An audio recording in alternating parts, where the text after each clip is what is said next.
Buenas noches, amigos. El problema número uno de la ciencia moderna era un clásico ladillo, una sección fija en la mítica revista Mundo Desconocido que la inmensa mayoría de oyentes jóvenes no ha conocido, pero sin duda una referencia absoluta en el mundo de lo inexplicable. Lo decían así porque en los años 70 se creía eso, que el hoy casi abandonado fenómeno OVNI iba a ser eso, la gran incógnita para todos los científicos. Hoy estamos en Marte, exploramos el espacio, pero de los ovnis se sigue sabiendo muy poco. Bueno, no tan poco, hay una evidencia, siguen apareciendo. Y en esta fotografía que abre la revista sonora de la semana, he querido retrotraerme a esa emoción antigua que parece que siempre resucita en el momento más inesperado. En este 2012 están ocurriendo cosas realmente singulares. Por ejemplo, la fotografía sobre los cielos de Rosario, obtenida por un fotógrafo profesional. Voy mucho más allá en torno a lo que aparece en esa imagen. Lo importante es lo que llamó el profesor Fernando Jiménez del Oso el síndrome OVNI, lo que se oculta detrás, por ejemplo, de una fotografía extraña. La semana pasada, sobre la calle Fraga 821, el fotógrafo Francisco Valdez, muy respetado, muy prestigioso, se encontró con la gran sorpresa, dice él, de su vida.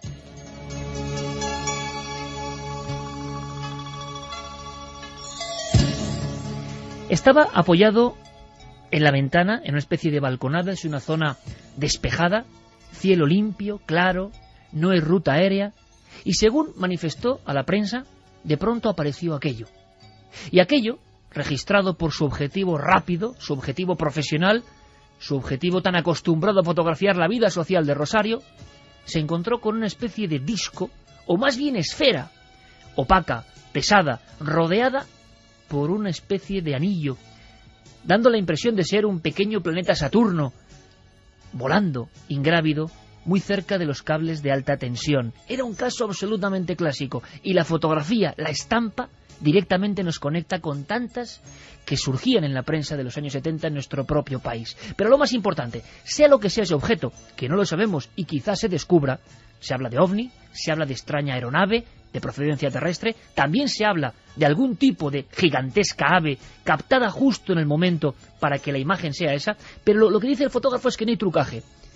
Dice que entrega su cámara e incluso el chip del aparato técnico para cualquier científico, porque él no puede jugarse su prestigio y porque cree que eso estaba ahí de verdad. Se alejó a una velocidad insólita, era pleno día, pero hay algo más. Él sintió un miedo como nunca antes en su vida.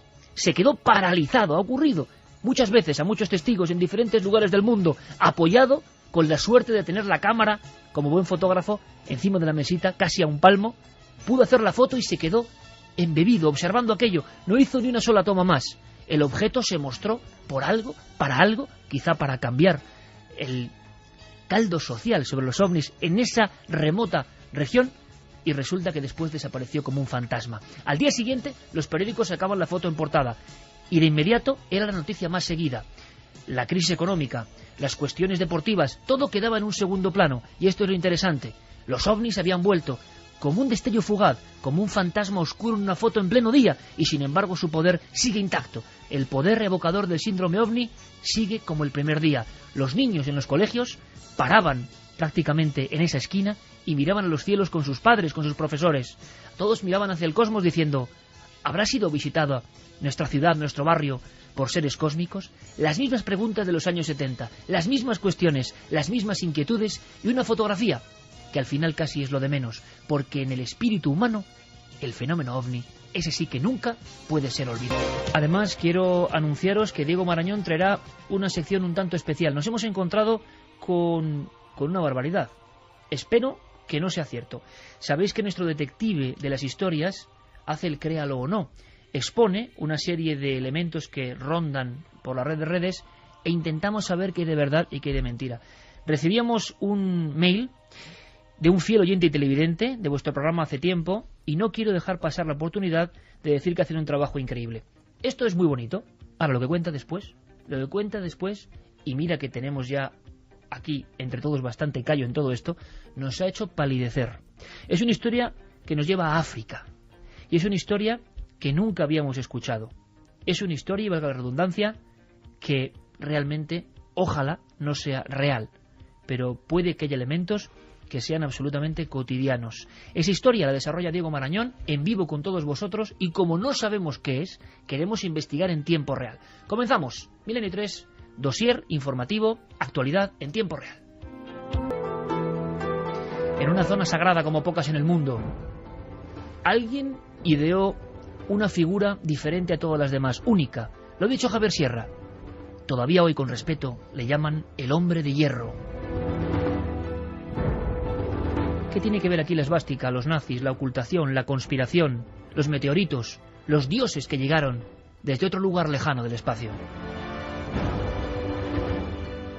¿Por qué ahora tenemos la fotografía de ese ser poderoso que está sentado, reclinado o que parece iniciar una extraña danza, grabado en un material durísimo que no es de este mundo? ¿Por qué lo hicieron?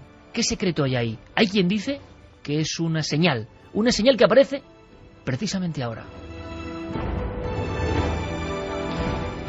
El mejor diseccionador de esta historia, Javier Sierra, que la ha seguido con mucha atención. El hombre de hierro. ¿Cuántos secretos en torno a esta pieza, Javier? Cuéntanos, por favor. La primera pista la daba esta semana, como decíamos antes, la revista Meteoritics and Planetary Science, cuando publicaba los resultados de su investigación sobre este objeto arqueológico. Un objeto que llevaba ya años en Alemania, en una colección privada, y que en 2007 se hizo público, fue subastado, y ahí diversas universidades pudieron entrar a valorarlo y a ponerlo bajo el microscopio por primera vez.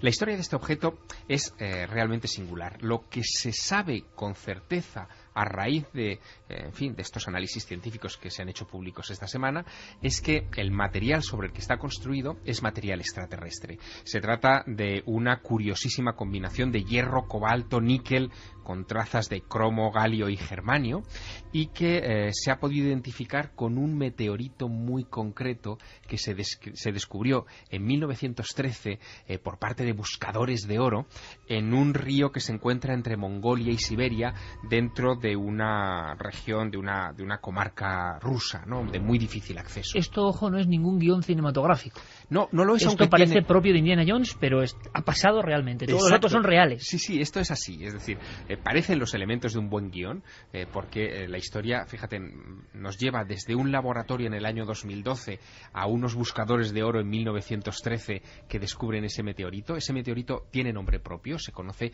como el meteorito Shinga, y ese meteorito Shinga es una piedra de unos 60 kilos de peso, de esa aleación que no es de este mundo. No es el único que hay sobre la superficie de la Tierra, porque esos mismos científicos han descubierto otros fragmentos de rocas que tienen el mismo origen cósmico, como el llamado meteorito Jova en Namibia, que pesa 60 toneladas, o el meteorito Willamette, que se descubrió en Estados Unidos y que pesa 15 toneladas. Bueno, alguien, y este es el caso que nos va a llevar a esta reliquia arqueológica, alguien en el pasado remoto, no sabemos exactamente cuándo, encontró ese meteorito Shinga en este río de Mongolia. No sabemos cuándo, Javier. Se habla de 1000 años la construcción. Pero es hipotético. No se sabe. Exacto. Puede ser mucho más antigua. Puede ser mucho más antiguo. Alguien encuentra esta roca, segmenta un fragmento de aproximadamente unos 11 kilos, 10 kilos y 600 gramos de peso.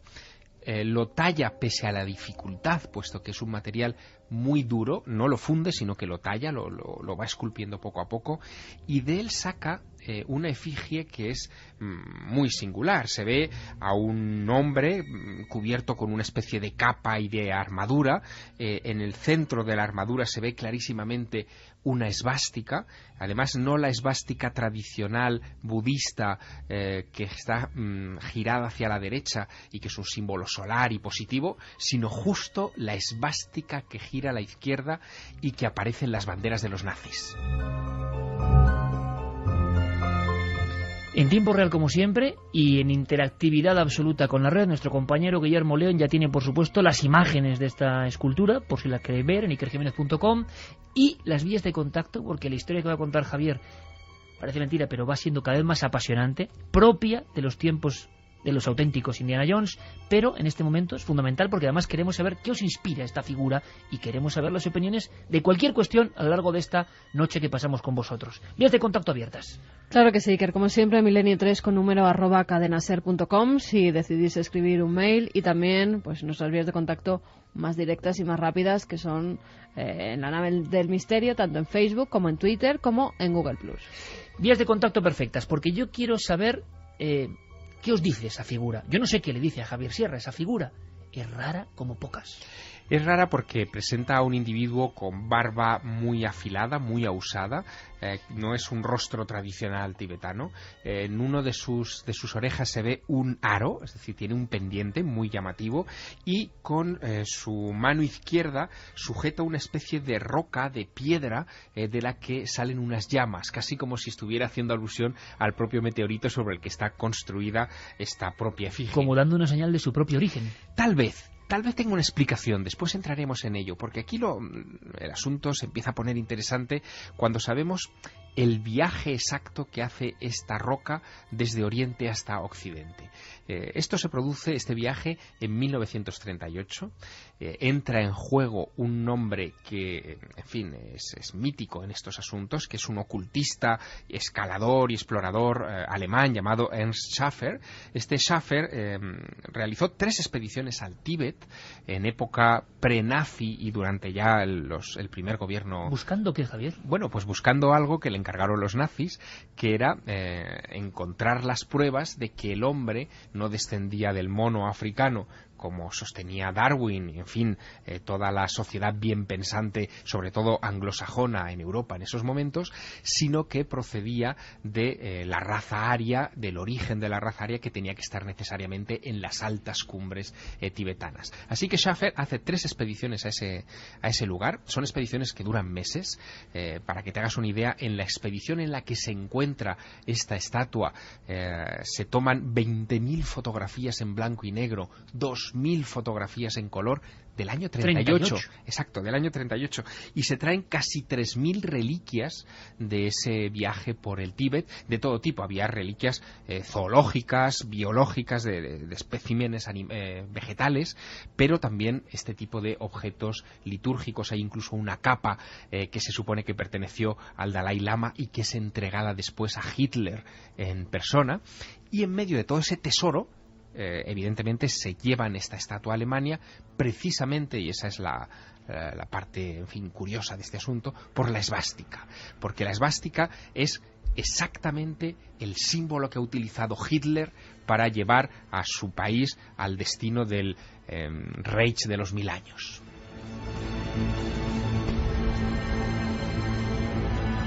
Con Fermín Agustí y Noel Calero, al que damos la bienvenida más afectuosa, nuestro querido capitán en los mandos, y vean qué música, vean porque casi se puede ver, y sientan qué música, acompañando las palabras de Javier Sierra. Se me pone la carne de gallina, lo digo mucho últimamente, pero es la verdad, con esa unión repentina, ¿no? La bandera de esa especie de locura que invadió el mundo, ya en una figura, la del hombre de hierro, muchos siglos antes. Estamos hablando de ciudadanos de las tinieblas, sin duda alguna. Continúa, Javier, por favor. Lo que representa esa estatua también es objeto de controversia. No es un Buda tradicional, ni muchísimo menos, sino que los expertos que la han analizado y que han intentado fecharla por el estilo de la talla y, en fin, un poco por las circunstancias y el lugar cerca de Lhasa donde fue encontrada, la sitúan aproximadamente hace unos 1000, quizá 1100 años, y se supone que representa a una divinidad poderosa, muy evocadora, troncal en la mitología tibetana, que es Vaisravana. Vaisravana nos lo describe de una manera pormenorizada Enrique de Vicente, que conoce muy bien el trasunto de esta historia. Es una divinidad muy importante, no solamente dentro del budismo tibetano, sino en todas las ramas del budismo, en toda Asia. Aparece con diferentes nombres, pero es el mismo. Es Vaisravana. Es uno, dentro del budismo tibetano, es uno de los 4 reyes o dioses celestes que son protectores de las 4 direcciones del horizonte. En concreto, es el que protege el norte. También se lo conoce como uno de los 7 dioses de la felicidad, y esto es muy importante, se le atribuye el poder de otorgar el éxito y la riqueza. Por lo tanto, talismánicamente eso tendría su poseedor. Lo importante es que es el protector o rey del norte tibetano y está estrechamente ligado, entre otras cosas, a la más poderosa tradición ocultista y profética del Tíbet, en la que habla del perfecto reino mítico de Shambhala del norte.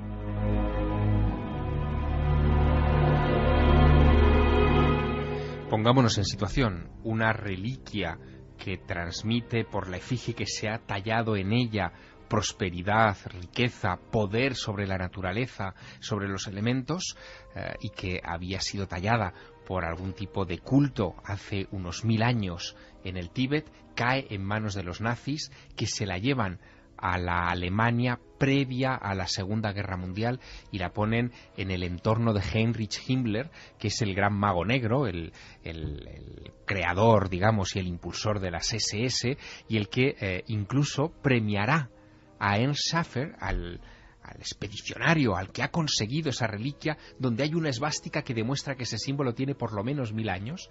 O sea, que entre las reliquias obtenidas en las diferentes expediciones arqueológicas en busca de el origen, la fundación, un pasado mítico, seguro que esa, no hace falta ser ningún experto, sería de las más valoradas por lo evidente de esa esvástica colocada en esa orientación. Imagínate, se encuentran el símbolo que ellos van a abanderar, nunca mejor dicho, sobre toda Europa, o van a intentar imponer en toda Europa, se lo encuentran en una estatua 1000 años anterior, en el lugar donde creen que ha nacido la raza aria y por lo tanto la especie humana, ¿no? De acuerdo a su cosmovisión. Ahora, lo interesante es que a Schaffer le premian con uno de esos anillos siniestros de las SS, con la calavera y con la daga de honor de las SS, precisamente por el mérito de haber hecho este descubrimiento. Ahora bien, no solo la estatua es interesante, también es muy interesante el culto que la gestó.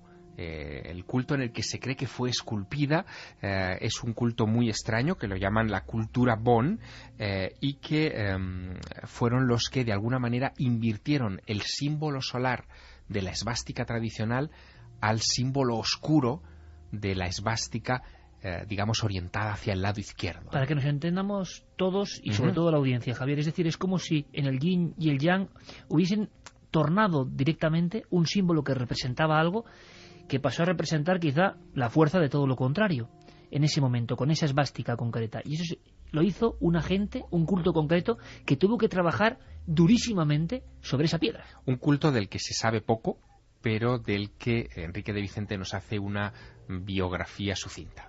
El Bon es una corriente dentro del Tíbet que es la que los expertos dicen que han forjado esta estatua y cuyo símbolo principal es la saubástica o esvástica elevógira, es decir, que gira hacia la izquierda, y es el mismo símbolo que adoptan los nazis. El Bon es una supervivencia del chamanismo en toda esa zona y que desde época neolítica ya tenían la esvástica que gira hacia la izquierda como símbolo. Nos encontramos, por tanto, con el origen de ese símbolo y con un signo sagrado y poderoso desde el inicio de los tiempos, prácticamente. Y vinculado a una piedra del espacio, una piedra cósmica. No olvidemos que en esa región del planeta hubo en juego muchas piedras a las que le atribuían propiedades extraordinarias, maravillosas. Una de ellas era la piedra Chintamani, una piedra que supuestamente se utilizaba para comunicarse con las divinidades y que en época reciente, también en ese periodo, tan controvertido y tan convulso de la historia mundial que fue el de la Segunda Guerra Mundial, sirvió para crear ciertas tensiones, ¿no? Un poco antes de la Segunda Guerra Mundial, Roosevelt ya se interesó por esta piedra Chintamani, se reunió en varias ocasiones con un viajero ruso, artista, un gran pintor que se llama Nicolás Roerich, que llegó a tener en sus manos esa piedra, supuestamente la llevó hasta la Sociedad de Naciones, que era el germen de las Naciones Unidas, para que de alguna manera esa piedra conectada con Shambhala estuviera presente en las ceremonias de unión del planeta que tendrían lugar en la creación de la Sociedad de Naciones. y después sería el encargado de devolverla a su punto de origen. Esa piedra, Chintamani, podría ser la antítesis de esta piedra que tenemos ahora. Es decir, la luz y la sombra. Una sería la luz, otra sería las sombras. Tampoco es tan extraño pensar que hay cultos en torno a este tipo de piedras cósmicas. Chintamani también era una piedra meteorítica, según la tradición, ya que encontramos rastros de veneración a piedras caídas del espacio, yo diría que en el germen de casi todas las culturas. En la cultura judeocristiana tenemos esa piedra sobre la que se apoya Jacob en camino de Harrán, y de repente tiene ese sueño de la escalera por la que ve ascender y descender ángeles del firmamento. En la cultura musulmana tenemos la Kaaba, una piedra ante la que se siguen arrodillando varias veces al día 500 millones de personas, y que es una piedra venida del espacio, es una roca meteorítica. Como si en el fondo fuesen emisarios de la vida que vino de fuera, que es algo precisamente que a nivel de genética vamos a comentar luego, por increíble que parezca. Santiago, que ha escrito muchísimo sobre los nazis y sus historias ocultistas, que uno, por lo menos yo, nunca sabe hasta qué punto llegaron en esa especie de vorágine. ¿Qué museo llegaron a crear estos nazis en aquella época, con ese poder absoluto prácticamente, yendo a lugares sagrados que conocía muy bien, con enviados especiales realmente de primer nivel? ¿Qué museos ocultos, que quizá todavía los haya? Y sobre todo la pregunta, Santi, es ¿por qué precisamente ahora? Algunos hablan de simbolismo también, ¿no? ¿Por qué precisamente ahora esta figura, esta historia sale a la luz?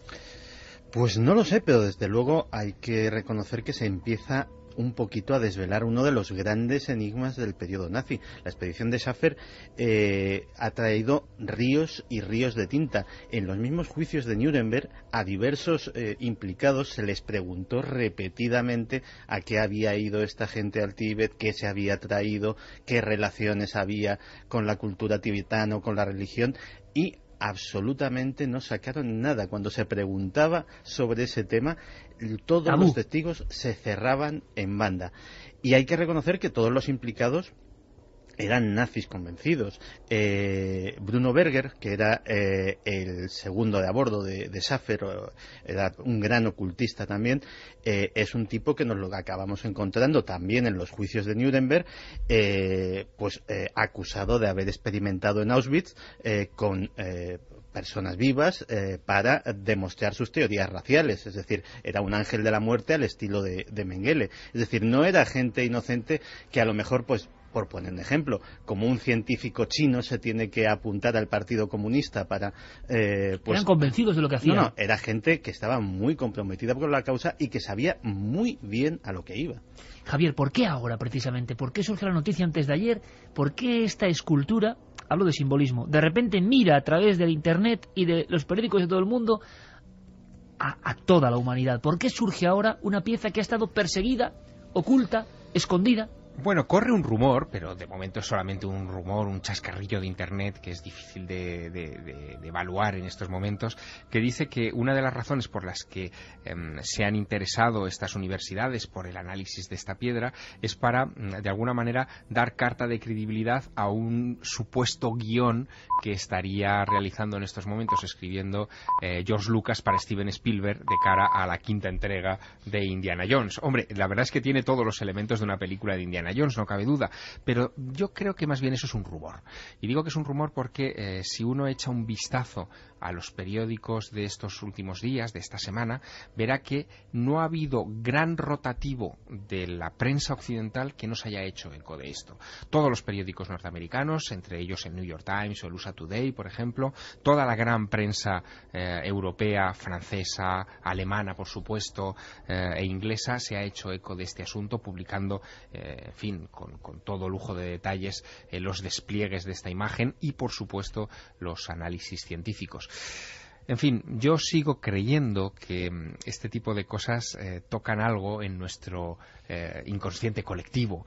Estamos hablando de un periodo oscuro como es el periodo nazi, estamos hablando de simbología solar, de alguna manera, como es la esvástica, pero que está enraizada también en nuestro subconsciente. Estamos hablando de los orígenes de la raza humana, de lo que buscaron los alemanes en la Segunda Guerra Mundial en el Tíbet. Estamos hablando de cosas que siguen siendo sensibles. Y es como si hubiese una especie de hilazón misteriosa en las noticias de esta semana, porque del origen de la vida, del misterio del origen de la vida y del Sol, también, atentos, vamos a hablar. 2 y 1 minuto. Yo no sé qué impresión tienen nuestros amigos sobre la escultura. Yo, desde luego, no he oído hablar de este hombre de hierro, y ya uno tiene la precaución de decir, oye, que luego no digan que esto es una creación que han hecho para... que todo podría ser, que no creo. Pero la sensación es que había unas reliquias muy famosas, pero de este hombre de hierro yo no he oído hablar nunca. ¿Vosotros sí? Yo no había oído hablar nunca. Tampoco, Santi. No. Es sospechoso también. Incluso en los libros que se han publicado varios sobre Schaffer, se hablaba de que se habían traído estatuas, figuras, en fin, pero no se especificaba. Telas, pero no se especificaba, no se daban tantos pelos y señales de esta historia. ¿Creéis que podría tratarse de un fraude? Yo creo que no. Meteoritics and Planetary Science es una revista muy seria, la información es de carácter científico. Lo digo porque me parece tan espectacular el hallazgo. Claro, que medios de comunicación muy serios le están colando noticias. Hombre, este no es medio de comunicación, esta es una revista, digamos, técnica, ¿no? Y cuando ves el paper, digamos, la información que han publicado en estos días, es espectacular, porque son microfotografías, se han hecho laminaciones de los exteriores de esta figura para compararlo con los meteoritos, en fin. Para que nos entendamos, es una revista científica. Es una revista científica. Bueno, sí. Lo dejaremos ahí. Lo que pasa es que dicen que no puede ser Buda, ¿no? Y hay voces contrarias diciendo que se parece más a Gengis Khan, han apuntado algunos, por lo del cuchillo, bueno. Se ha dado todo tipo de teorías. Buda no es, evidentemente. Probablemente es este Vaisravana que nos contaba Enrique de Vicente. Pero podría ser el rey del mundo. O podría ser. Que era uno de los objetivos que tenía la expedición de Schaffer. Contactar con esta criatura mítica, a quien ellos identificaban con el rey pescador, con la figura occidental equivalente, y contactar con este gobernante de Shambhala, que sería el dirigente secreto del mundo. ¿Los nazis querían contactar con una entidad divina que creían que residía allí? Es que no nos olvidemos de que el budismo no era ni mucho menos algo ni desconocido ni ajeno en la Alemania de entreguerras. Había muchos grupos de estudio, había grupos que directamente practicaban el budismo como religión, y era muy popular porque lo consideraban precisamente como algo propio de la raíz aria. Entonces todas estas leyendas tibetanas las conocían muy bien, y las conocían muy bien porque era una cultura que estaba que había entrado desde el final de la Primera Guerra Mundial muy fuerte en Alemania. Me parece una historia de verdad, como decíamos, de un guión cinematográfico que surge de repente, se asoma esta figura que puede ser el rey del mundo, o váyase usted a saber qué. ¿Y qué dice la audiencia? Pues mira, Beats dice, esperemos que ese meteorito no sea un farol como el de la conspiración de Dan Brown. Julio Serrano dice, buenas noches, tripulantes de la nave del misterio. La esvástica es un símbolo sagrado budista. Su nombre viene del sánscrito, swastika, y es un símbolo de buen augurio. Su interpretación simbólica es muy discutida por las diferentes ramas del budismo. En Japón se usa en los mapas para señalar templos budistas. Hitler se apoderó de este símbolo y eso es lo que le ha dado esa mala fama a un símbolo que es positivo. Aunque girado en este caso, ¿no? Pasa lo mismo con otros, como el águila de San Juan, que aquí en España lo adoptó Franco como parte del escudo nacional, y ahora cada vez que lo vemos pues parece que es algo malo. También nos dice Mario Leonardo, objetos fuera de tiempo. José Tenza, es una esvástica al revés. Ricardo del Bosque, Anunnaki Seeker, estaba todo escrito, la esvástica es de los Anunnakis. Oye, vamos a ver, hablaremos de eso, pero ¿por qué sale de repente en la historia de Sitchin y tantos investigadores, los Anunnaki? Va a haber que hablar en cierto momento de todo esto, porque está calando hondísimamente en la gente. Se está convirtiendo en uno de esos temas por el que nos piden información seria, eso lo dicen, que leen muchas cosas, pero quieren información seria sobre los Anunnaki y cierto planeta, ¿no? Nibiru. Y de hecho, ahora mismo, si se hace una búsqueda en Internet, el tema del planeta X o Nibiru es recurrente, es cíclico, cada X tiempo surge, y ahora mismo precisamente estamos en un pico, o sea, estamos, no sé si será por el 2012 o por qué, vuelve, y de hecho lo que se dice es que el planeta en sí mismo vuelve, y se nos viene encima un planeta que puede provocar toda clase de desastres. Ya hablaremos en detalle de ello. Os prometo que sobre todo Javier y Santi van a hacer un buen dossier, una información extensa, para salir un poco de dudas sobre estas historias increíbles que, por cierto, tuvieron muchos adeptos y nacen de un misterio primigenio que quizás sea absolutamente real, que tiene que ver con Mesopotamia y con historias no muy bien contadas. Luego analizaremos, o en futuros programas lo analizaremos, porque es una constante permanente. Vamos a hacer una cosa. Que tengan un poco de paciencia, Iker, en ikerjimenez.com, porque al parecer entrado tanta gente que la web pues está colapsada. Ya está Guillermo León con ya los pelos Guillermo electrizados. León ya liándola. Liándola no, se la han liado a él, el pobre. Fotos. Se la han liado a él. Ahora está corriendo en su despacho, que bueno, es la sana, de un lado para otro con los ordenadores. Paciencia, pero no me extraña. Lo ha contado de tal forma Javier Sierra, ha hecho ese retrato que todo el mundo, inconsciente colectivo, amigo, ha querido ver esa estatua. Bueno, pues ir viéndola y luego nos contáis. Hay mucho tiempo esta noche para analizar misterios. Por ejemplo, vamos de forma breve con Carlos Cala. Ha pasado algo en las cavernas, y sabéis que yo soy un enamorado de las cavernas, y de inmediato vamos a viajar a el mundo de la genética, aunque sea por unos minutos, porque Santi tiene unas sorpresas que en el fondo tienen que ver con todo esto del origen de lo que somos. Pero ha pasado, como siempre, esta semana, en estos últimos días, y es sorprendente, es alucinante, es una frontera nueva. Pero de momento, ¿qué ha pasado en las cuevas? Nosotros ya lo dijimos en su día, no es por echarse faroles uno, pero que parece que hay cuevas rupestres mágicas donde las sombras, los efectos, las luces, las pinturas generan emociones, generan animaciones. Parece herejía, animaciones hace milenios. Bueno, pues ahora los científicos van dando pasos en torno a esa mágica posibilidad. Un estudio publicado esta semana por la revista Antiquity sugiere que algunas pinturas rupestres en las que se ve animales con múltiples patas o partes de sus cuerpos repetidas obedecen a intentos prehistóricos de animación gráfica. El hallazgo se ha anunciado tras 20 años de investigación en 12 cuevas del sur de Francia y especialmente en la de Lascaux. En ellas, los especialistas Marc Casema y Rivet Florent han descubierto que bajo la luz de las llamas algunas figuras parecen moverse en las paredes. Incluso, dicen, se habrían adelantado en milenios a la invención del Taumatropos, un juguete del siglo XIX que permitía combinar varias imágenes estáticas sobre una especie de disco deslizante que al moverse daba la impresión de dotarlas de movimiento. Estos discos y las imágenes de las cuevas estaban anunciando la creación del cine, han declarado ambos especialistas. Santiago Camacho, están descubriendo cosas tan bonitas que tú nos has contado en la redacción, que has ido ordenando pacientemente. Son un par de semanas de investigaciones. Una, por ejemplo, en algo que ya intuíamos, esa conexión maravillosa entre determinados seres humanos, madres e hijos, madres e hijas, que ahora la ciencia, en un experimento que de verdad emociona, ha puesto sobre el tapete y que queremos conocer de inmediato. Santi. Pues sí, el responsable del descubrimiento es el doctor Lee Nelson, del Instituto de Investigación del Cáncer de Seattle, que de una forma casi accidental, como sucede en muchos descubrimientos, ha dado con una de las claves de lo que podría ser la unión mística, la unión inexplicable que tienen las madres con sus hijos. Y todo venía porque el doctor Nelson estaba investigando, como muchos... Ese 63% de mujeres conservaba lo que parecía material genético, partes, secuencias del código genético de los hijos que habían tenido a lo largo de su vida. Una mujer de 94 años seguía conservando ese rastro genético de un lejano embarazo. La verdad es que es un descubrimiento científico precioso, pero lógicamente las explicaciones a día de hoy son absolutamente desconocidas. Se sabía, y es un hecho médicamente conocido, que hay un intercambio de material genético entre el feto y la madre precisamente por razones inmunológicas, para que el cuerpo, el sistema inmunológico de la madre, no detecte aquello que tiene ya su propio código genético independiente del de la madre, no lo detecte como un cuerpo extraño y por tanto lo expulse. Hay un intercambio y efectivamente ese material genético se ha encontrado en otros tejidos.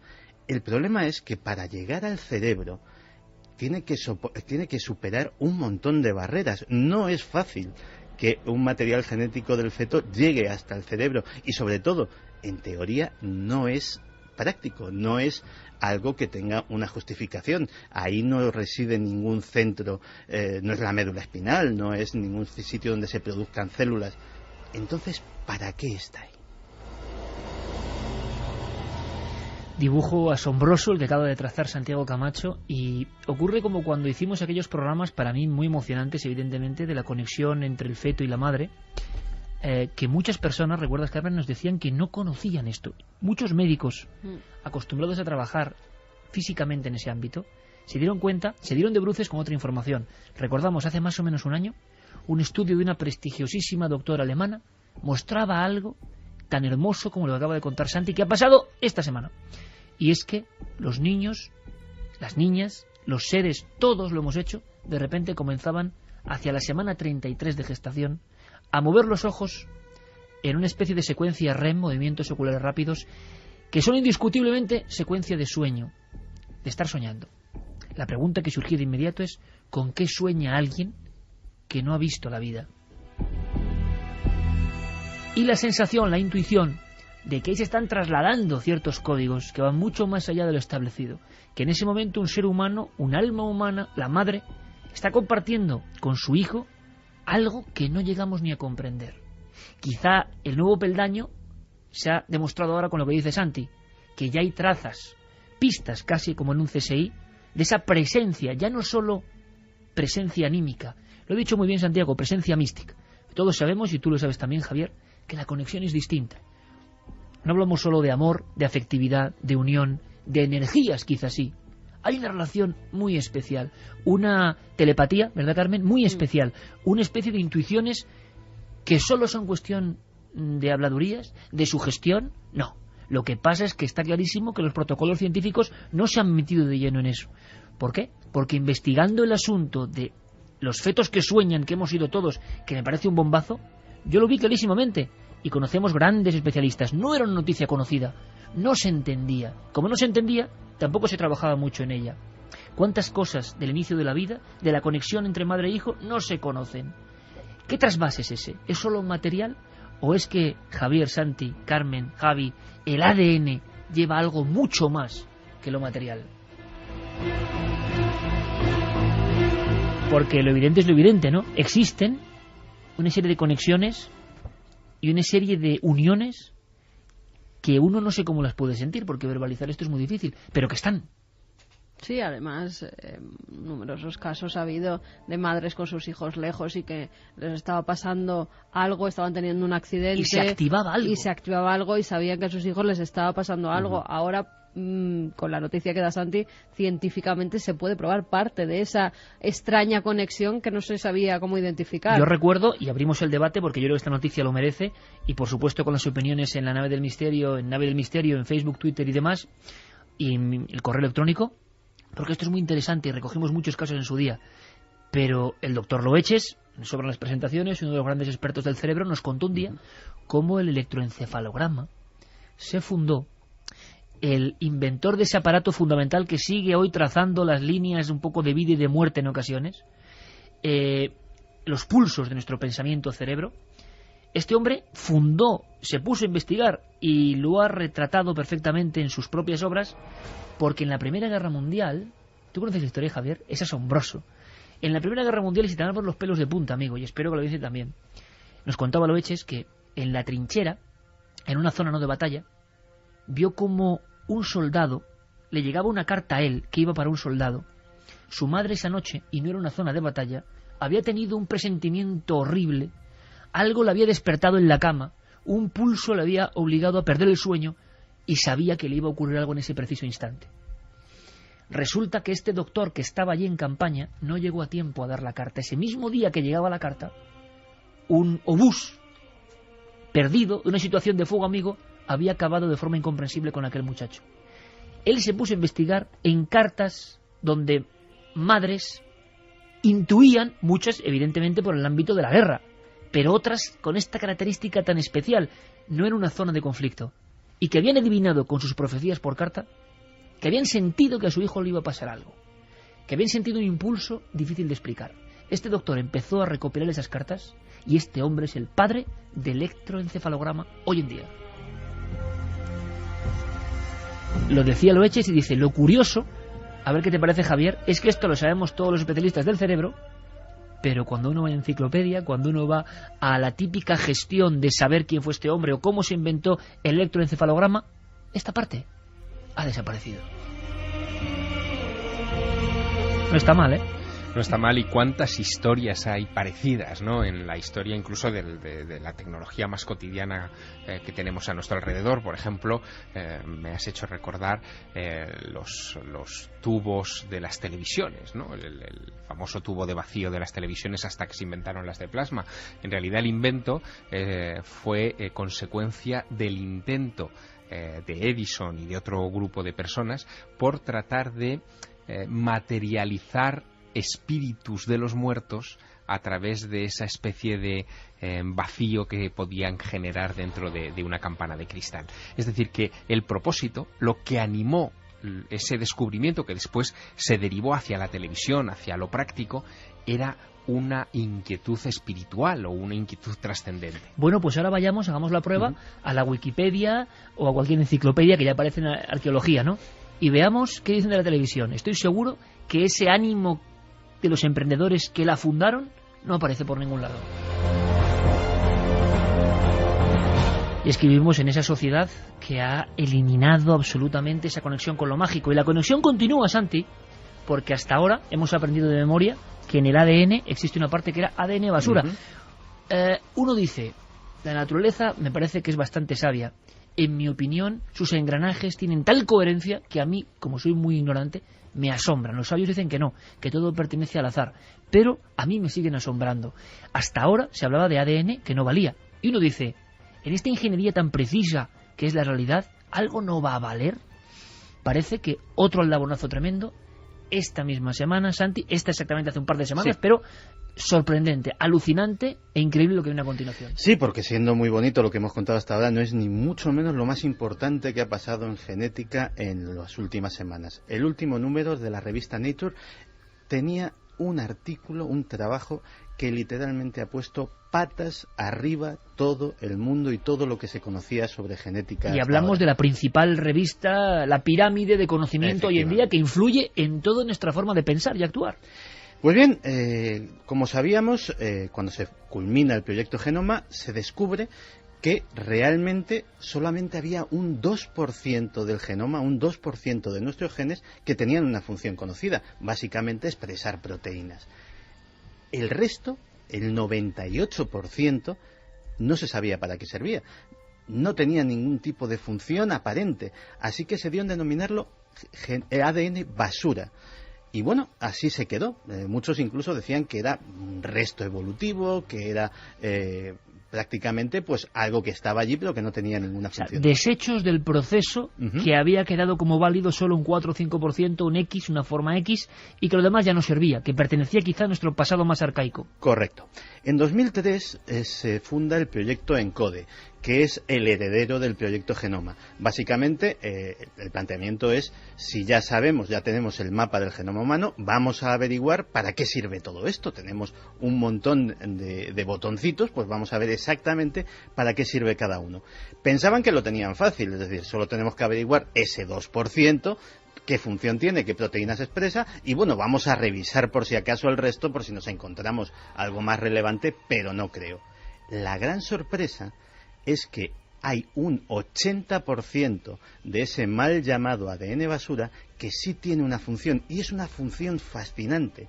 Es ni más ni menos que una centralita, un inmenso panel de control con 4 millones de interruptores, cada uno con una función y que precisamente afectan a ese 2%, que es una pequeña maquinaria que recibe las instrucciones de un software, de un programa que está codificado ahí y que determina si una célula, si un fragmento de ADN va a producir una determinada sustancia o no, si va a producir hueso o va a producir piel. Si estás hablando del engranaje profundo de la vida. Exactamente, ahí es donde está codificado. Pero es más. Podemos decir, bueno, vale, tenemos un programita con unos interruptores, pero es que este descubrimiento ha hecho algo mucho más importante. Hasta ahora se consideraba que el ADN era algo estático y que, bueno, si surgían enfermedades, si envejecíamos, si teníamos cambios, era por mutaciones. Ahora resulta que no, que esos interruptores pueden cambiar por el entorno y expresar o dejar de expresar, encenderse o apagarse según cambien las circunstancias. Lo cual es maravilloso. De hecho, ha salido también un estudio del Instituto Karolinska de Estocolmo que dice que, por ejemplo, algo tan sencillo como hacer ejercicio modifica el ADN. Claro, pero vamos a ver, esto lo estaban contando las personas de la nueva era, las personas avanzadas en el mundo de lo esotérico espiritual, algunos que mezclaban la ciencia con el esoterismo y la nueva era, que es muy interesante, como Goswami, otros que participaban en aquella famosa película de ¿Y tú qué sabes? Y toda esta nueva movida de unir lo que no entiende la ciencia con una cuestión mística. Bien, por supuesto, los científicos esto ni lo valoran, y hacen bien quizá, porque ellos tienen otro protocolo. Pero resulta que ahora parece que todo esto de la epigenética, y en España tenemos a algunos de los grandes especialistas, puede ser verdad. Es decir, resumiendo, nos han contado, como tantas otras veces, una historia. Hemos creído en esa historia a pies juntillas, porque el hombre de hoy en día no discute casi nada. Lo que se le impone y se le dicta, él lo cumple. Bien, así estamos, y así nos va. El asunto es que el ADN estaba escrito, era tu código. Si tu padre había tenido ciertas enfermedades, tú eras propenso, evidentemente, y así será. Puedes tener ciertas enfermedades. Y resulta que hay una serie de personas, y en vanguardia muchos que tienen que ver no con la ciencia, sino con lo espiritual, que aseguraban que nuestra mente positiva, nuestra alimentación, el entorno, todo lo que respiramos, el ejercicio, puede llegar a condicionarnos. Dice, bueno, sí, la grasa del cuerpo, adelgazar, frivolidades. No. El ADN, nuestro yo más profundo, nuestro yo más mínimo, la esencia de nuestra alma puede variar. Y ahora resulta, Javier, que la propia ciencia está contando que eso de la epigenética, es decir, cómo nos afecta el entorno a eso que parecía una cápsula inmutable y que era para siempre, eso está ocurriendo. Y añadamos un factor más. Evidentemente la ciencia se fija en los factores físicos, el hacer ejercicio, la alimentación, el aire que respiramos, pero ¿y si el pensamiento es capaz de modificar no, yo estoy nuestra absolutamente genética? Convencido. ¿Y si la meditación, y si la actitud, y si la oración, y la oración es capaz de cambiarnos por dentro?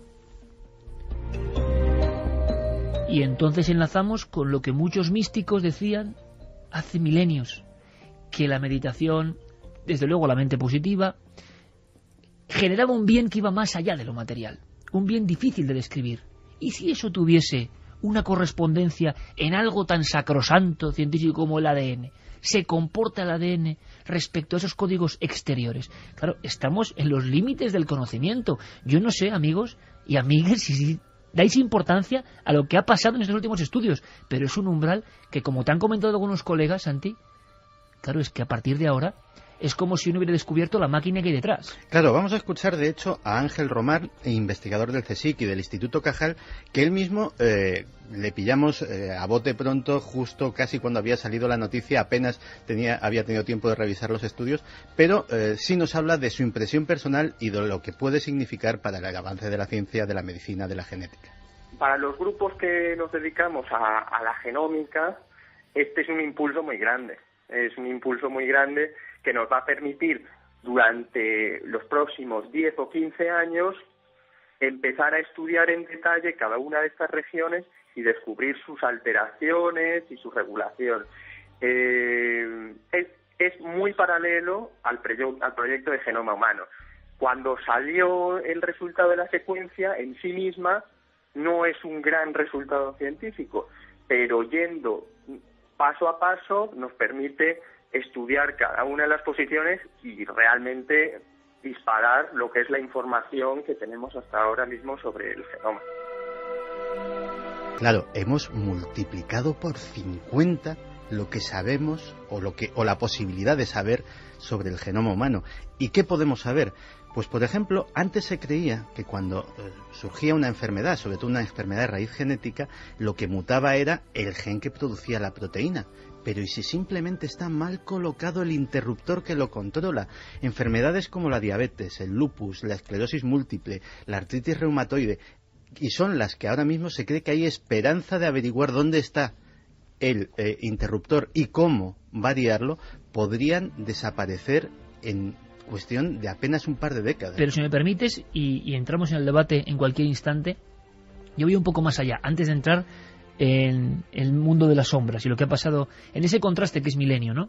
Me decía Javier Sierra, mientras escuchábamos al doctor, que es curioso, ¿no? Pero llevamos una hora y todas las citas, todas las revistas son científicas y no por ello dejan de ser misterioso. Nosotros nos hemos empeñado, hemos comulgado para contaros la actualidad. Es nuestra promesa y yo espero que entendáis, y lo estamos percibiendo el mensaje. Es que pasan cosas todos los días, cosas que habitualmente no se cuentan y no se van a contar de esta forma. Seguramente con esta emoción yo creo que no, porque como poetas que somos de lo cósmico y del contar, intuimos que hay noticias que tienen una reverberación milenaria realmente, importantísima, fundamental. Yo voy más allá, Santi. Claro que es importantísimo encontrar solución a tantas enfermedades que lastran al hombre. Claro que es lo vital. Eso es evidente. Decir lo contrario es absurdo. Pero yo voy a otra página más oculta. ¿Estará ahí la prueba de la influencia del pensamiento sobre la materia? ¿La influencia de lo espiritual sobre lo físico? Que algo que está dentro de nuestro cuerpo y que constituye la más pequeña porción de nuestro ser se modifique y varíe porque uno nunca ha entendido y sigue sin entender las leyes que dominan el yo interno nuestro, las células. Uno ve y comprueba que hay cierta armonía e inteligencia que no tiene nada que ver con nosotros, pero hay una inteligencia que a uno le explican de cierta forma y que no le satisface y tiene ciertas inquietudes.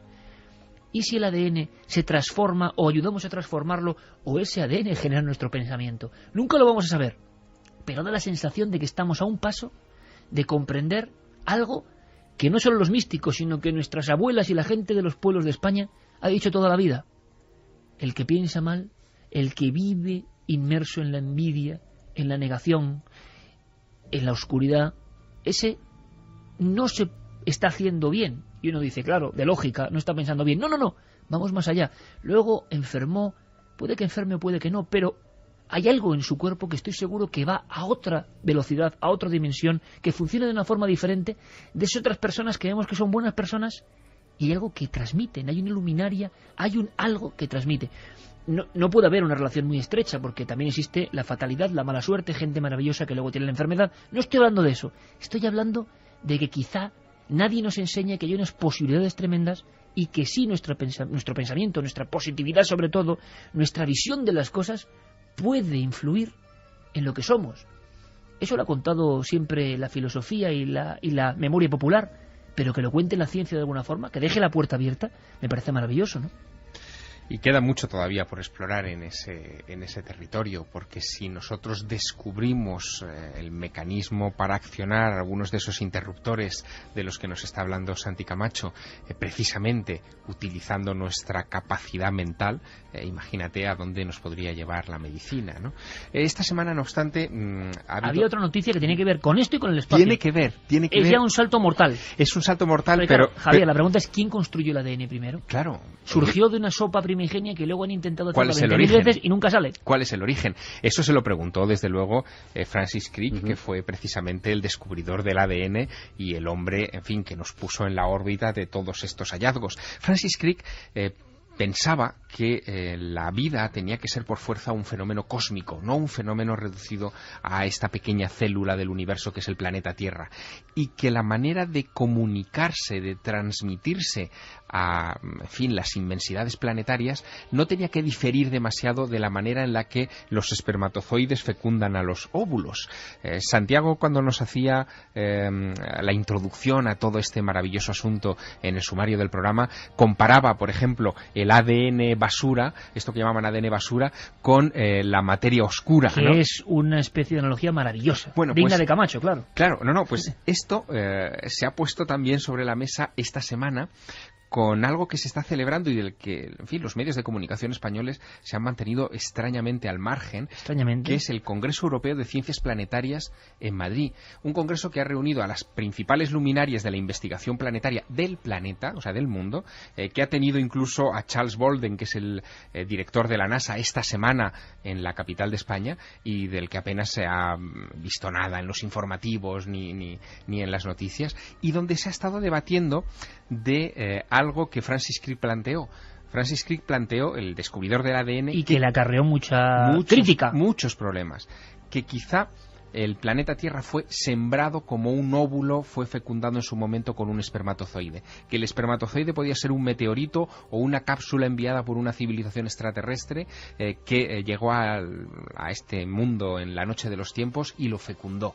Aquello lo llamó él panspermia. Bueno, pues resulta que en este Congreso Europeo de Ciencias Planetarias en Madrid, el martes se presentaba el resultado de una investigación hecha por la Universidad de Princeton, por la Universidad de Arizona y por el Centro de Astrobiología de Madrid, en el que decían que esta idea de la panspermia no solamente no es una locura, sino que es muy posible que la vida se transmita así de mundo a mundo. Ellos hablan de una nueva teoría que ellos llaman litopanspermia, que consistiría básicamente en que formas de vida se transmitirían de planeta en planeta en el origen del sistema solar, por ejemplo, cuando toda esta zona cósmica en la que habitamos estaba sembrada de pequeños fragmentos de rocas que iban cambiando de órbita de un planeta a otro y que en ocasiones podían llegar a impactar en el terreno, en el suelo firme de esos planetas, y de esa manera esas rocas que cambiaban de órbita podían transmitir la vida sin tener que atravesar enormes distancias cósmicas. En el origen del universo, poco después del Big Bang... Una polinización del espacio. Exacto. En el origen del universo habría muchas de esas rocas vagando cerca de sistemas planetarios y por lo tanto la transmisión de la vida se podría haber hecho así. Pero ¿qué implica la litopanspermia? Algo que es tremendo, Iker. Que la vida, lo que nosotros somos, el ADN, todo lo que llamamos seres vivientes que hay a nuestro alrededor, nació justo después del Big Bang y está extendido por todo el universo. A las 2:35 y es la magia de la radio, nos hemos quedado mirando todos a las orillas del océano cósmico que decía Carl Sagan, intentando encontrar nuestro lugar de procedencia. Se habla de la perfección de ese ADN, una perfección que en este hombre que somos soberbio, nos incluimos, conocedores del mundo. ¿Por qué no hemos vuelto a crear vida? Cuando parece todo a nuestro alcance, la incógnita sigue siendo la misma, en la vida y en la muerte.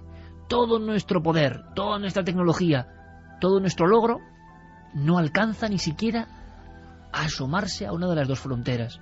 Pero la estructura del ADN se ve con una perfección, con una limpieza, no la entendemos. Nos quieren contar y nos quieren decir, y yo lo he comentado en alguna ocasión y casi me matan, compañeros y amigos, científicos a los que respeto y admiro, pero es una herejía brutal que a mí no me parece tanto. Me parece igual de inexplicable la perfección del ADN que venga de fuera que realmente en una sopa primigenia no sabemos bien de qué se haya generado algo que no hemos vuelto ni a rozar. ¿Por qué? Deberíamos con esta tecnología poder construir de nuevo las primeras piezas de este gigantesco puzzle. Imposible. Ahora bien, si esto viene de fuera, el misterio sigue exactamente igual. Si viene de otro mundo, sigue exactamente igual. ¿Quién hizo ese ADN en mundos lejanos? Ahí está el gran debate que un día tendremos, sin duda alguna. Vamos a hacer una cosa. Bueno, por cierto, ¿qué opinaban nuestros amigos, nuestra audiencia, sobre el tema del ADN, sobre el tema de esa conexión madre-hijo, sobre lo que ha estado contando pues mira, Santiago? Cristian Miguel dice increíble la noticia sobre la epigenética, lo de que tu forma de pensar, etcétera, puede cambiar tus genes. Parece que no, pero eso es bastante profundo. Pensad en ello. Raquel Apellidos dice, es increíble, pero eso que estáis diciendo ahora mismo de cambiar la genética me lo dijo mi acupuntor hace 3 años cuando me detectaron NF1. Yo me lo tomé a chiste, pero me dijo, cuando seas feliz se te curará todo. Y a mi pregunta, con cierto sarcasmo, claro, también me cambiarán los genes. Me respondió, por supuesto, pero tienes que ser feliz para lograrlo. Empieza. Quiero aclarar que aparte de acupuntor es médico, tiene una carrera de medicina. Qué interesante frase, qué rotunda y qué impactante. Susana dice, apasionante y emocionante el tema del ADN que están tratando en Milenio 3. Helen, cada vez estoy más segura de que hago bien no creyéndome todo lo que dicen los científicos. Susana, algo tan simple como hacer ejercicio modifica el ADN. ¡Wow! Borja Fernández, desde luego la teoría de la panspermia es más creíble, pero el mayor inconveniente de esta teoría es que no resuelve el problema inicial de cómo surgió la vida. Claro, es lo que acabamos de plantear. De todas formas, Tania decía también que meditar modifica el ADN, que ella medita y a largo plazo que ve cómo va modificando la cosa. ¿Qué conexión hay entre conciencia, consciencia y ADN, no? Es un mundo vastísimo, un mundo que solo empezamos a hollar y que nosotros como Club de Locos Inquietos lo que hacemos es trasladar esas incógnitas. Pero por favor, yo no estoy de acuerdo con una cuestión. Cada vez hay que hacer menos caso de los científicos. No es cierto tampoco, porque muchos de estos científicos son los que están logrando estas epopeyas. Y muchos de estos científicos, como personas, hay de todo, como periodistas y como investigadores del misterio, ni os cuento. Es decir, estas personas también se la están jugando y están abriendo abanicos y cuentan con sus críticas y con sus persecuciones. Ejemplo, Francis Crick, premio Nobel, descubrió el ADN y dijo que fuimos sembrados por extraterrestres. Claro. Sí, porque él dio una vuelta de tuerca a aquella historia y además de plantear la historia de la panspermia, habló de panspermia dirigida. Es decir, que en algún momento quizá una civilización extraterrestre, tecnológica, pudo haber sembrado el planeta Tierra de vida, igual que nosotros, como comentábamos la semana pasada, quizá pudimos haber sembrado accidentalmente Marte con microorganismos con este Curiosity. Claro, claro, exactamente. Es decir, no hay que renegar de la ciencia, ni mucho menos. Es que la ciencia va creciendo y seguramente muchas cosas los científicos irán llevando el conocimiento hacia ellas. Lo que sí ocurre es que hay determinadas formas de pensamiento, yo no diría científicos, formas de pensamiento que son como un escudo y que no quieren que sepamos nada de esto, y aquí hay una buena respuesta a veces para el ser humano. Ese consejo del acupuntor me parece fantástico. De hecho, no hay nada más científico que los prejuicios y esas formas de pensamiento que todos sabemos a quienes nos estamos refiriendo, están precisamente cargadas de eso, de prejuicios. Y posiblemente los que más presumen de su rigor científico son los que deberían hacerse mirar esa viga en el ojo propio en vez de esa paja en el ojo ajeno. Tenemos ejemplos maravillosos, lo hemos comentado el doctor Lovechis y tantos otros. Hay una vanguardia y hay personas que, como científicos, y yo aquí parto una lanza a su favor, tienen necesidad personal de saber. No se van a contentar solo con lo que les han dicho y van un poco más allá, pero son valientes. Vamos a hacer una cosa, 3 menos 20, es momento de meternos en las sombras. En la tercera hora, por favor, atentos, porque Diego Marañón trae una historia, tenemos los testimonios y necesitamos vuestra ayuda además, porque preferimos pensar que es una leyenda urbana, preferimos pensar que es leyenda urbana, pero hay algunos datos que vamos a poner sobre la mesa. Es un tema macabro, eso sí. Este no le va a la zaga, es la realidad. Acaba de ocurrir ejecución de brujas. Claro, esto nos lleva a Zugarramurdi, ¿no? A historias antiquísimas. ¿Será posible que esta misma semana haya ocurrido esto?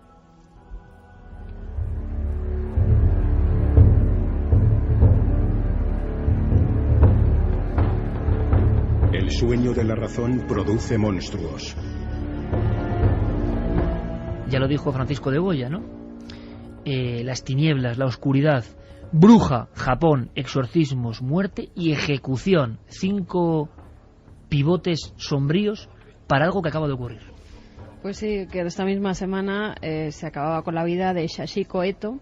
Era una señora de 65 años que se había dedicado a realizar exorcismos, había sido como una especie de curandera. Esta mujer era una mujer normal, se dedicaba a vender cosméticos por las casas, hasta que alguien empezó a decir que tenía ciertos poderes para curar. Ella se lo creyó que además esos poderes eran divinos, hasta tal punto que creía curar a la gente. A su casa llegaban cientos de personas. Pero cuando empieza a realizar los exorcismos es cuando empiezan los problemas. En Japón hay una forma de exorcizar que es dando palos a la gente directamente, con una serie como de baquetas gruesas, como los nunchakos que utilizan en las artes marciales, pues parecido a eso. Así se cree que, pues propinando golpes a la persona, esos demonios salen fuera del cuerpo. Bueno, pues entre 1994 y 1995 esta mujer hace muchos exorcismos, pero en 6 de ellos acaba con la vida de las personas. Mata a 4 mujeres y a 2 hombres. Además, los asesinatos no son tan claros como solamente un exorcismo.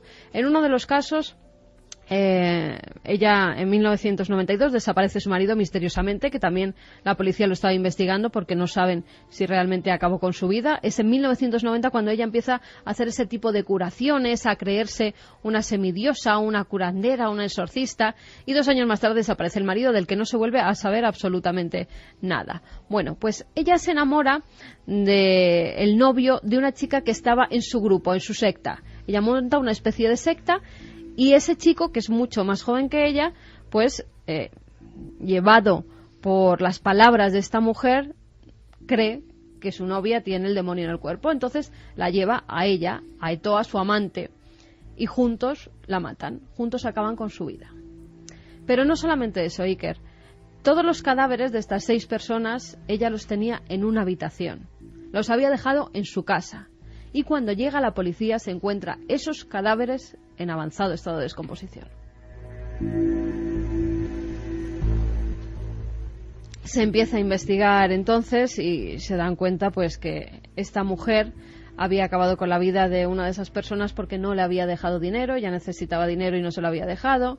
Aparte de patadas y palos, pues todo tipo de golpes. Había tenido 2 cómplices, uno era su amante y otro era su hija, que además también han sido condenados, no a muerte en este caso, pero sí a cadena perpetua, por haber participado en esos asesinatos. Y bueno, lo que podemos decir de esta mujer, que es la primera ejecución de una mujer en 15 años, aún hoy hay 131 reos en el corredor de la muerte en Japón. Pero si quieres, antes vamos a escuchar las palabras de Juan Antonio Sanz. Juan Antonio Sanz es periodista y ha estado viviendo muchos años en Japón y conoce perfectamente la cultura japonesa. Él nos habla de los exorcismos allí. Los métodos que utilizaba era una de las maneras de exorcismo que se utilizan todavía en Japón, y era el golpear a las personas. Algunos de estas, digamos, víctimas del exorcismo habían sido enterradas por ellos mismos, las habían hecho desaparecer. Ella era la jefa, la líder de una secta no muy grande, de carácter budista, que se asemeja mucho a otros tipos de sectas que en el pasado pues también han protagonizado sucesos como este. Me estoy acordando ahora mismo de lo que sucedió en agosto del 2011, y quizá incluso fue más terrible, con una niña de 13 años, y esto ocurrió en Kumamoto, que está en el sur de Japón, y ahí pues su padre y un monje llevaron a cabo el exorcismo. Hay que tener en cuenta que Japón es una tierra donde se funden el budismo más tradicional y el shintoísmo de fuentes animistas, y un país que permaneció muchos siglos aislado a pesar de su extrema modernidad, y que conserva muchas costumbres en las que se mezclan pues este mundo terrenal y el espiritual. Y además, si faltaba un detalle para darle sombra a esta historia, que ya la tiene de por sí, es que la mujer creo que era natural de Fukushima. Sí, tenía su casa a unos 200 kilómetros dentro de lo que es Fukushima todavía, pero unos 200 kilómetros, que es donde se llevan a cabo los asesinatos, en ese ritual extraño del exorcismo. Juan Antonio Sanz nos cuenta también que hace unos años pues se descubrió también que había prácticas exorcistas de otra manera, con una forma que tiene que ver mucho con el agua, y que él mismo nos va a contar. Una variedad de los exorcismos que se practican en Japón es la llamada práctica de la cascada, y es llevada a cabo por algunas sectas budistas, sobre todo en el Japón rural y en el sur del país. El exorcista, un monje perteneciente a una secta esotérica, y un pariente de la persona poseída atan a esta en una silla o a algún otro tipo de mueble donde pueden reposar mientras se produce el exorcismo. El monje posee y toma en ese momento un bastón de madera con anillos de metal que causan un sonido especial y único que, según afirman, espanta a los malos espíritus. Pues bien, tras atar al paciente y encender un tipo especial de incienso, el pariente de este, o el monje, que recita unas sutras budistas en el proceso, arrojan sobre él o ella cubos de agua o le lanzan agua a presión con una manguera. En este último caso, la víctima del exorcismo puede perecer asfixiada al no ser capaz de inhalar el aire, como sucedió con esta niña de 13 años en Kumamoto en el año 2011. Es ese contraste, ¿no?, entre el país de los ordenadores, el país de las pantallas de plasma y de los grandes servidores electrónicos, y de repente que existe, se cohabita de alguna forma con este mundo sombrío. Hemos hablado, Fermín Agustín lo ha hecho, con compañeros de Amnistía Internacional que han seguido muy atentamente esta historia. Hay historias tremendas, que no vamos a entrar en ellas, de algunos presos que, por ejemplo, llevan 40 años condenados a muerte.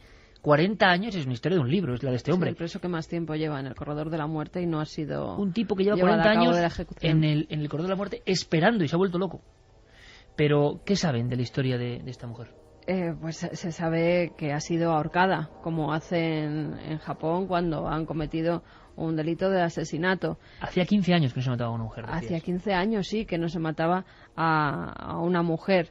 Ya llevan en lo que vamos de año 12 reos que han sido condenados a la pena de muerte. Y además se sabe que el 85% de la población japonesa apoya la pena de muerte y aseguran que es necesaria. Por eso hemos hablado con Carlos de las Heras, él es responsable de Amnistía Internacional España contra la pena de muerte, que nos comenta cómo es la ejecución en Japón.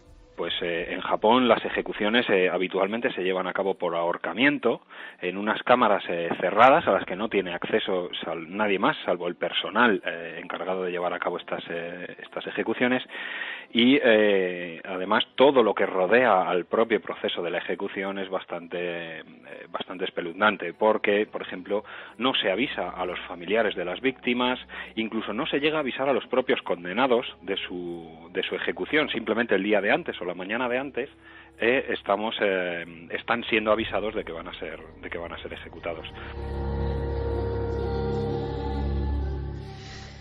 De los ecos maravillosos y esperanzadores, que es lo que importa del ADN, bueno, es el contraste, es la luz y la sombra, y es el ser humano, Javier. Esto está ocurriendo ahora mismo, está pasando. Ahora, yo recordaba qué impresión tuve al tener en el plató hace unos años a Terele Pávez, que creía conectar, la gran actriz española, con la última condenada española al garrote vil, Pilar Prades Santamaría, en la envenenada de Valencia.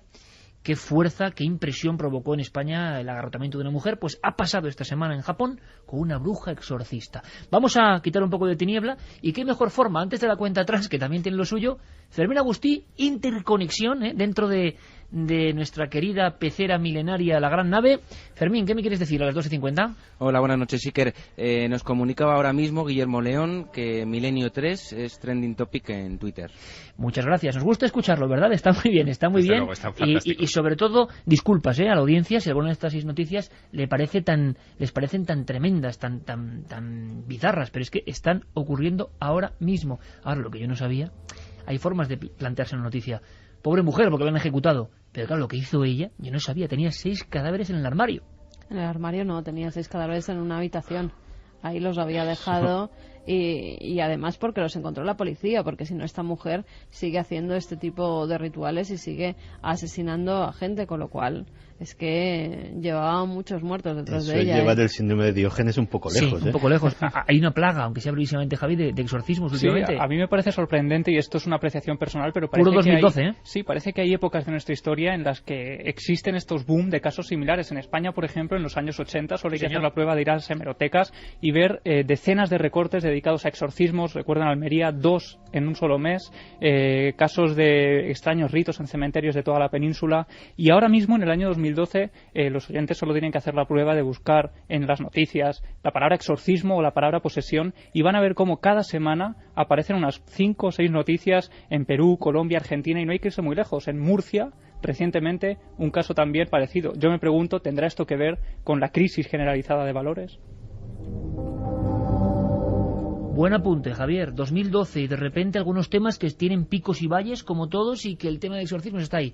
¿Qué se habla en torno al Sol? ¿Qué se habla en torno a las fuerzas que vienen del astro rey y que han sido importantes en los últimos años? Hay una atención especial. Claro, ahora con España inundada, esto del Sol, pero es que el Sol sigue, parece que porque no haga buen tiempo, el Sol no sigue ejerciendo su poderosísimo fulgor.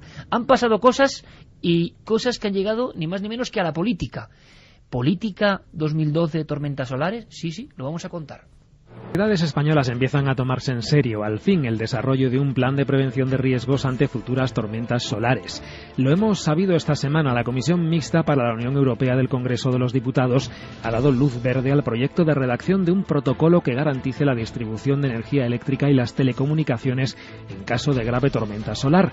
La idea ha partido del Grupo Socialista y defiende la conveniencia de establecer una norma europea única de actuación ante una hipotética situación de apagón total, como la que podría provocar una tormenta solar como la que los científicos esperan para el periodo 2012-2013. Noel Calero y la música, que prácticamente es del apocalipsis. Esperemos que no, claro que sí. Pero qué curioso, ¿verdad, Javier? Esto no es habitual. Que no un político habitual se meta, a intentar hacer protocolos que suenan a muy lejano.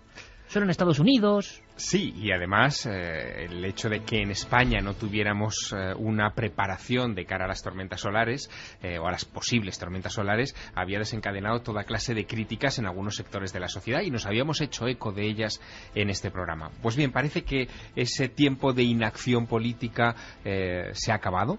Y esta semana, justo esta semana, se ha propuesto por fin una modificación a la Ley de Protección Civil española, que es de 1985 y que no contemplaba asuntos como el de las tormentas solares o que nos pudiéramos quedar sin luz, sin, en fin, suministro informático, sin agua tampoco. Eso que parece de película ya se contempla. Exacto, se contempla.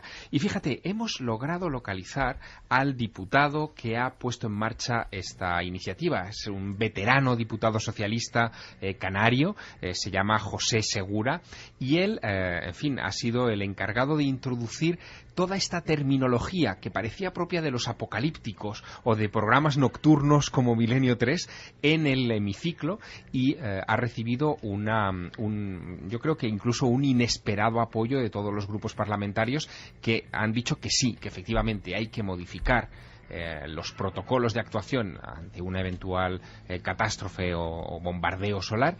Y esto es como el propio José Segura nos contaba que había presentado esta propuesta al Congreso. Yo quise poner de manifiesto en mi intervención en representación del Grupo Parlamentario Socialista en ese debate que se produjo en el seno de la Comisión Mixta para la Unión Europea, que primero, que sería conveniente que, digamos, el conjunto de los países de la Unión Europea, a través de la Comisión, pues elaborase una norma preventiva, analizase qué efectos traería consigo una hipotética tormenta solar y qué habría que hacer.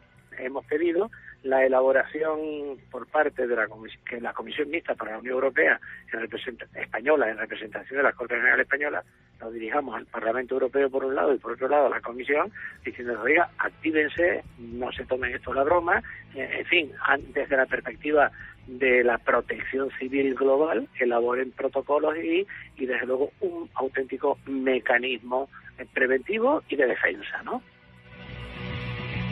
No se lo tomen a broma y sobre todo, Javier, un político español, no se tomen a broma eso del viento solar. Exactamente, porque el propio José Segura nos contaba de qué habló específicamente ante esa comisión que recibió, como decíamos antes, el apoyo de todos los grupos parlamentarios porque entienden que, como ha sucedido en Estados Unidos, en Bélgica, en Holanda, en fin, en tantos lugares, el asunto hay que tomárselo en serio y hay que prevenir antes que curar. Hemos hablado concretamente de el viento solar. ¿Qué entendemos por viento solar? Entendemos como tal, digamos, que ese conjunto que fluye permanentemente del Sol en emisión continua de partículas cargadas eléctricamente, protones, electrones, núcleos de helio, que constituye el llamado viento solar. Pero en ocasiones este viento tiene unas dimensiones tales, se ve perturbado por la liberación explosiva en la atmósfera de miles de millones de toneladas de esas partículas, que en pocas horas puede dar lugar, bueno, a una tormenta que se propaga por todo el sistema planetario y que, mire usted, aunque parezca ciencia ficción, en el año 1989, en una zona del Canadá, concretamente en el área de Quebec, produjo una paralización de toda aquella zona. Político español elevando la propuesta de protección contra las tormentas solares. Esto que parecía eso propio de, no sé, programas como este, 2012, efecto Carrington, peligro del sol, y de repente, oye, unanimidad en algo. Sí, por parte de los partidos políticos. Ya era hora, ¿no? Ya era hora. Menos mal, parece que... Más nos vale. Sí, parece que se han enterado de que este es un asunto serio. El mismo incidente que nos contaba el diputado José Segura de Quebec del año 89 fue tremendo. Se quedó esa zona francófona de Canadá sin luz durante 9 horas. Se paralizó por completo un área que afectó a 6 millones de personas y, por lo tanto, estuvieron al borde de la catástrofe. Fíjate, solamente con un, entre comillas, pequeño apagón colectivo que nadie se podía explicar. De repente los generadores dejaron de suministrar energía eléctrica porque la había absorbido esa lluvia extraña de protones. Y es curioso porque los efectos de aquella tormenta se detectaron incluso en San Francisco, es decir, en el sur de los Estados Unidos, donde de repente hubo barrios enteros. Tú imagínate la escena en la que los portones automáticos de los garajes de las casas adosadas de muchos barrios se abrían y se cerraban sin control por el efecto precisamente de esa ola solar. Bueno, lo dejamos con esa escena maravillosa y terrorífica de Javier Sierra, y es que a veces el hombre, hasta los políticos, se dan cuenta que somos nada en mitad de la nada y hay que mirar un poco más allá, no las cuestiones tan cotidianas, ¿no? Tormentas solares, bueno, pues en el Parlamento Europeo, ni más ni menos. Santiago Camacho, compañero, y Javier Sierra, que ha sido un honor como todas las semanas y que mañana nos vemos en la tele, ¿de acuerdo? Pues hasta mañana. Hasta pronto. Un abrazo, compañeros. Javier, tú te quedas porque vamos a hablar de esa otra parte que en fin, digna de pesadilla, sinceramente, pero que ha ocurrido y que ha llegado en un mail. Todo eso y mucho más en Milenio 3, a continuación, después de las noticias.